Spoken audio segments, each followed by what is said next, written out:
About last week where he has played a little bit better. What a pass by Rondo. That might be the dagger. Why not? Why can't I be the MVP of the league? Why can't I be the best player in the league? The Lakers repeat back-to-back titles. The LA Lakers, the 2010 NBA champions. Welcome to NBA 2010s. You know, like NBA 90s from NBA TV, except for 2010s. It's a very simple concept that I'm gonna explain right after I show you what else I'm into these days. If you'd like to see extra content that doesn't get posted to YouTube, I introduce you to Amino's new stories feature that I'm already creating for. Unlike every other app that does stories, Aminos are focusing on being fast-paced and packing a lot of content into a short video as opposed to just showing random things people are doing throughout their day. For instance, my first story is about the upcoming free agency, so a viewer that may not have time to watch a whole 10 to 15 minute video can instead get a good amount of information in this story format. This is also great for content that might not be suited for YouTube. For instance, an NBA 2K soundtrack video is nearly impossible to pull off here, but in shorter stories, that could be feasible and very entertaining.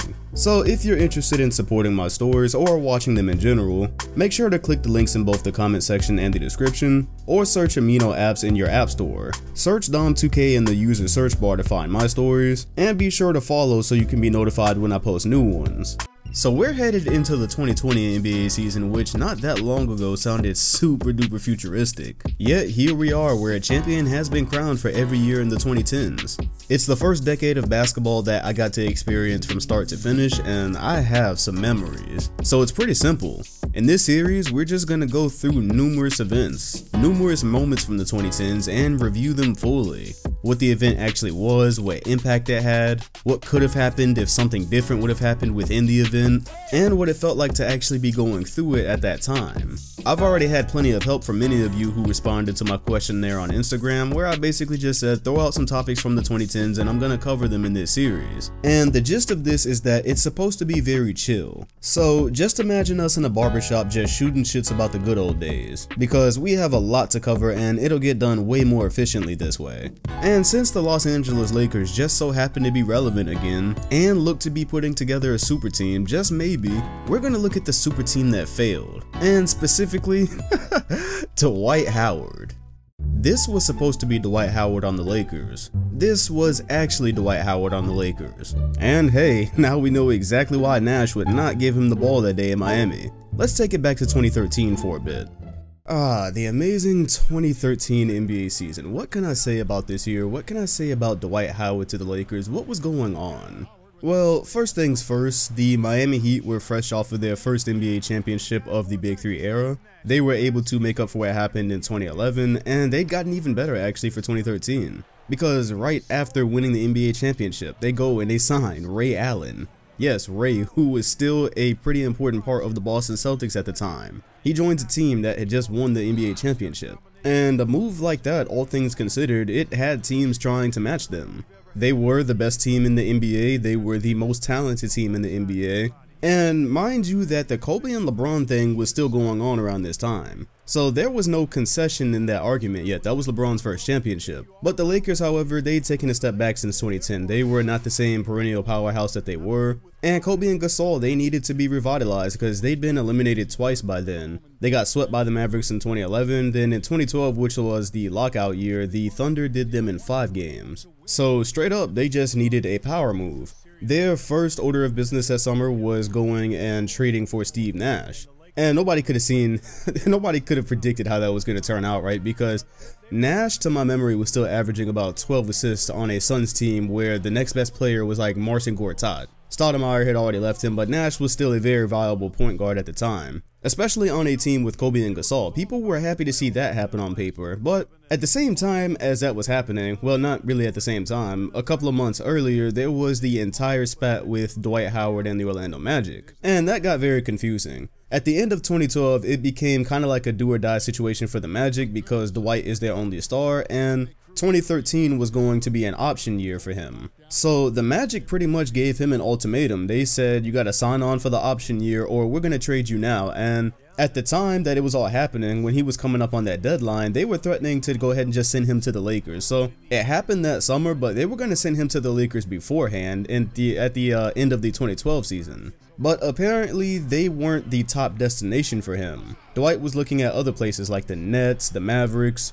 and the Nets was a really big thing back then because they had Darren Williams, and we really thought that they might have been able to get Dwight at any point in time back then. So with that ultimatum, Dwight went ahead and signed the extension. I guess he was basically forced into it because they told him by the end of the day, if this extension is not signed, you're out of here. And of course, the Lakers actually dodged a bullet there because I'm not sure what the exact package was on that 2012 deal, but if it would have ended up happening, you do know that Dwight Howard goes on to miss the rest of the season with back surgery. He does not play in the 2012 NBA playoffs. Now, if he gets traded to LA, does he still do that? Does he get surgery? It was a pretty serious surgery, so I'm not sure if it was one that he was going to put off into the summer. Maybe playing with Kobe and competing for a title, maybe he would have still played because he was having a good 2012 season. That was still the Dwight that we knew. So that's something we don't officially know. But anyways, that season passes, and the Lakers, they struggled to get out of the first round. They are taken to 7 games by the Denver Nuggets, and this is post Carmelo Anthony because they traded Carmelo the previous season. So they get out and they go and play the Thunder. They lose in 5 games, and it's clearly time for a retool because Kobe's still looking for the 6th ring, and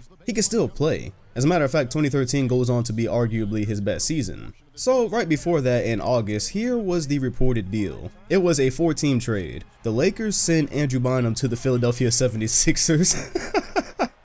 But the Sixers also got Jason Richardson from the Magic. The Sixers sent Andre Iguodala to the Denver Nuggets, and the Magic received Aaron Aflalo, Al Harrington, Nikola Vucevic, Mo Harkless, Josh McRoberts, Christian Ainga. Wow, I don't even remember who that is. A first-round pick from either the Nuggets or the Knicks in 2014, a protected first-round pick from the Sixers, a protected first-round pick from the Lakers in 2017, that's how far-reaching this deal was, a second-round pick from the Nuggets in 2013, and a conditional second-rounder from the Lakers in 2015. The Lakers also, aside from Dwight Howard, received Earl Clark and Chris Duhon. Now, it goes without saying that this was a big deal for the Lakers, but it was especially big because of what the NBA had done to them coming into that 2012 season. Remember, they were supposed to have Chris Paul. They traded for him right before the lockout season, and that was a really big thing because everyone knew Dwight Howard's free agency was pretty much impending. Nobody thought he was going to stay with the Magic, so once they traded for Chris Paul, the assumption was that maybe that season, well, probably not that season because of a lack of assets, but probably the next coming summer, which was the summer that they traded for Dwight, they were thinking a Chris Paul, Kobe, and Dwight big three. That was really the expected thing back then. We thought that somewhere in some way we were going to see Chris Paul and Dwight Howard together, and it had started to look like the Lakers. Of course, they were screwed. The NBA vetoed the trade. I probably won't cover that in the 2010s videos because I did a whole video on that like a year ago. But once they got Dwight Howard and they had what we thought was a great Steve Nash, that was the biggest middle finger from the Lakers to the NBA. Because remember, one of the complaints from, I believe, Dan Gilbert was that when they got Chris Paul, they were like, come on, what about the competitive balance, blah, blah, blah. And then now they have Steve Nash and Dwight Howard on top of a Kobe and Gasol duo. Remember, we're only 2 years removed from Kobe and Gasol winning a championship and having gone to 3 straight finals. So the official starting lineup is Nash, Kobe, Artest, Gasol, and Dwight Howard. At the time, it was believed that that was the best starting 5 we'd ever seen. It was the most talented, it was the most star-studded, and ironically, Ron Artest goes on to say that this team is going to win 73 games. That's ironic because it's a record we thought would never be broken, and it gets broken, what, 3 years after he says that? So that was kind of crazy. But yeah, that was the Artest prediction. So how did the Lakers fuck this one up? Man, I'm telling you, if you were around for the 2013 season, this was such a soap opera because as soon as the team got together, everyone's mind immediately went to Kobe and LeBron in the 2013 NBA Finals. There was no other way most of us could even fathom it happening because they were by far the most talented teams in the league. But the Lakers were a mess, man. First of all, Mike Brown was the coach of that team for like 5 minutes. He got fired. He got fired on November 10th. The damn season had barely started yet, but the Lakers were 1-4. For any of you that were around back then, there's no way that you don't remember the Kobe Bryant death stare. I believe that was a game in Utah, and the game was pretty much over, and Kobe was looking at Mike Brown, and everybody knew it was over. I believe he gave some explanation after the game, like, yeah, nah, that didn't mean anything, I wasn't looking at him. Fam, he was looking dead at him. And yeah, Mike Brown was out of here. He was replaced by Mike D'Antoni. There was rumors of Phil Jackson coming back to coach that team. That was the dream. But to be totally honest, this is probably just the best team that never was, because we just never got to see what was actually there. On the second game of that season, Steve Nash sustained a small fracture in his leg, and a couple of days after that, the Lakers fell to 0-3 for the first time in what was 34 years. So with Nash being out, that was compounded on top of the fact that Dwight Howard really rushed himself to be back and to be a part of the whole Lakers super team thing. He knew how special it was. He knew how special that team was supposed to be. Of course, there was talks of the greatest team ever and all that, and he wanted to be a part of it. So he rushed back from, I believe it was like herniated disc, something with a disc in his back, and he rushed back to be a part of that whole thing. And so he was never the Dwight Howard from the Orlando Magic. As a matter of fact, Dwight Howard from the Orlando Magic, it never returned. Like, it's crazy to believe we haven't seen the Dwight Howard that everyone raves about. We haven't seen it since 2012. That was the end of him, although he was still decent for the Lakers. That's the part that might kind of get lost after we leave the 2010s, is that it was a horrible time for the Lakers, but Dwight Howard still brought 17 points, 12 rebounds, and 2.5 blocks per game. That's not bad, especially, you know, for a center. That's really good numbers. It's just, it was so far off from the Dwight that we knew. As the great Pusha T would say, it was flash without the fire. So you had him playing injured, and then midway through that season, Gasol, he tears the bottom of his foot. He does that in a game in Brooklyn, so then he has to miss time. So you already know that when you have a team with this many good players, you typically don't have a great supporting cast, and they didn't. Their supporting cast, they were playing guys like Chris Duhon, they had Earl Clark, Antoine Jameson. There was not great players coming behind the supporting cast, and that's most of what they were mixing into the starting lineup throughout the season. As a matter of fact, the starting lineup barely, that starting five that was supposed to be the greatest team ever, barely ever hit the floor together. It was in the single digits. So then there was also just drama following that team the entire season, which Dwight Howard actually just said on the show. It was probably about 2 or 3 days ago.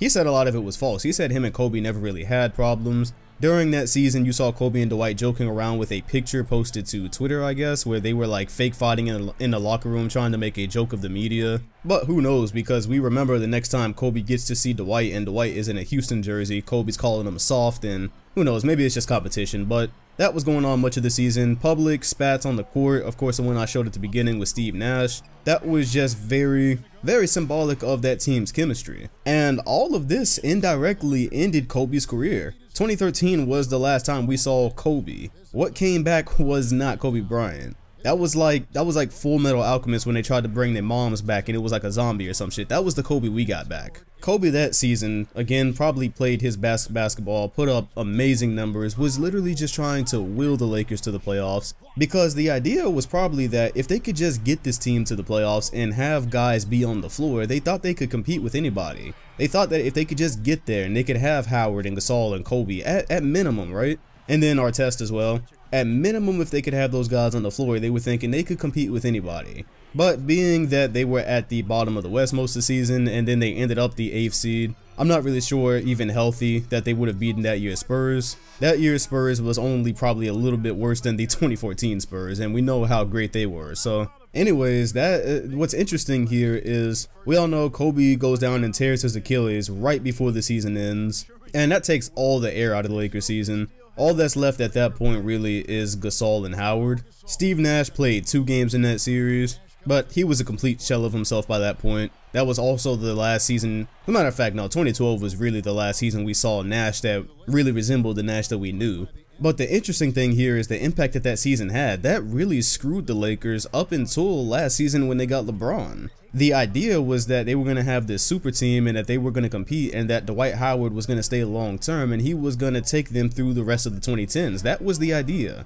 Remember, if they think they're getting a prime Dwight, they think they're getting one of the best centers of all time. On top of that, with the way Kobe was playing in 2013, to be honest, it's hard to imagine that he could not have kept playing at a really high level up until, man, who knows, because he played with the injury he played up until 2016. That was with multiple career-ending injuries stacking on top of each other. If he hadn't torn the Achilles and was able to just, you know, take care of his body and build off of 2013, we're talking about a high-level Kobe probably for the next 3 years, and who knows when he decides to retire. That probably puts, and again, if this works out, that's Kobe and Howard throughout the 2010s. Howard probably would have stayed if that team was successful anyways. But with the failure of that team, things really got messed up.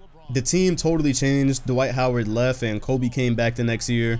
and the Lakers decided to do the thank you contract for him. They tied up a ton of money and basically telling him thank you for everything you've done for LA. It was a nice gesture, a nice send-off for him. But the facts were just nobody was coming to play with a Kobe Bryant in LA that was a shell of himself. Of course, there was a time they were trying to get Carmelo Anthony to come play with him, but things just fell apart. Gasol, he ended up leaving in 2014. He still had basketball left in him. He still wanted to go contend, so he went and did his own thing. And that's the really interesting thing here, right? Because do you guys remember the Kobe Amnesty game? I thought about giving that its own video, but I decided against it. I don't want to do an entire video for one small moment, especially because it fits here. The Kobe Bryant Amnesty game happened against the Dallas Mavericks on the Mavericks home floor, and it was basically when Mark Cuban said that the Lakers need to amnesty Kobe Bryant. I realize a lot of you might not have been around back then. You don't know what amnesty clause is or what it was. The amnesty clause was in the NBA's new contract agreement, their collective bargaining agreement after the 2012 lockout, 2011 lockout, whenever that happened. And it basically said that a team was going to be able to release a player from their roster and be free of any financial obligations to that player.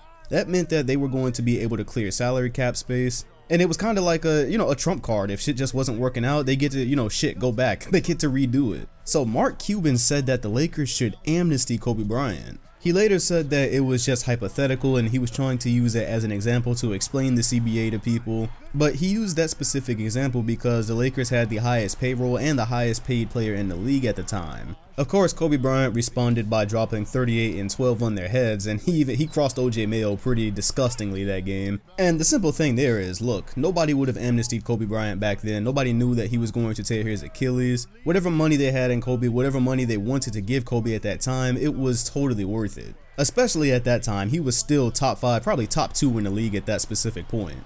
But I bring up that whole amnesty thing because if somehow the Lakers would have amnestied Kobe at like the top of his game or whatever, right? They amnesty him, they might have saved themselves some trouble throughout the rest of the 2010s, but that's stupid. That's one of those hindsight is 2020 things. Of course, if we know he's going to tear his Achilles, that makes sense. It just is funny that Mark Cuban made that comment and it ended up, even though it's still asinine to think about, it ended up like, man, 2010s might have been different for LA if something like that would have went on. And so from 2014 season to 2016 when Kobe retired, those were just nothing years for LA. Kobe kept getting hurt. Then when he did come back, that was just a season basically put towards a farewell tour. You had guys that probably needed to develop like D'Angelo Russell, and Kobe was there with the farewell tour with shots that he probably shouldn't have had.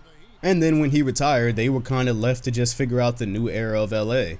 And again, they had to figure it out a lot later than they probably would have liked to, because they probably would have liked to have started figuring out their future from the moment he got hurt and Dwight left way back in 2014. But basically the middle of the 2010s for the Lakers was spent on nothing. But if it was any consolation, as you can see on your screen, the Lakers were badass in NBA 2K13.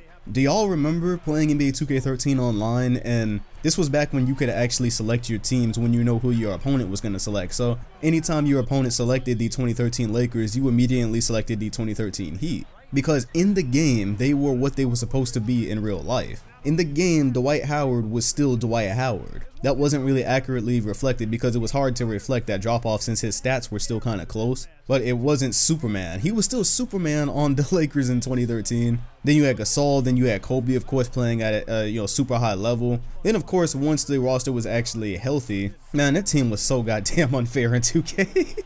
I made a video a long time ago about the best teams in NBA history, NBA 2K history, and the 2013 Lakers, still one of them. If they put them in as a historic team, I would never play them online. That's closed application immediately.